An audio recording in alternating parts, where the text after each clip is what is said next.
After 7 months of polling and soul-searching, the Democratic leadership has unveiled its program for moving forward past the debacle of 2016.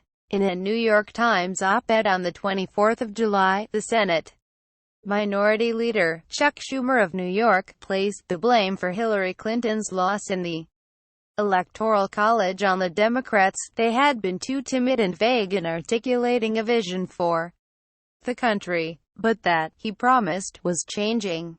The Democrats had devised a program, a better deal for the American worker, to offer to the American people.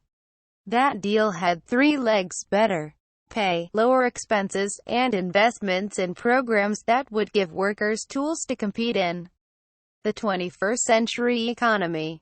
What should the Democrats do now? Follow this mustachioed iron worker read. More critics immediately pointed out that these policy proposals were hardly new for the Democrats, who have called for similar programs in the past, and that calling their plan a better deal presumed that the current deal was good.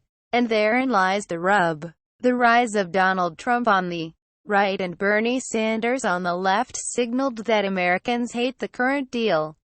While Trump and Sanders each had distinctive supporters, both spoke to the reality that since 1980, the political policies of neoliberalism have concentrated wealth in the pockets of a tiny elite. Statistics bear this out. Economists show that the prosperity of the nation from 1945 to 1979 reflected a general compression of wealth ushered in by the policies of New Deal Democrats in the 1930s and continued by both parties until the presidency of Ronald Reagan. Beginning in 1981, when government policies began to undermine the liberal consensus of the previous generation, wealth began to diverge. It is more unevenly distributed than ever before. Working Americans are living this divergence as wages have stagnated or declined, higher education has become unaffordable, healthcare coverage is out of reach, and infrastructure has deteriorated, all while the rich are getting richer. As hard-working Americans fall farther behind, they have lost faith in government.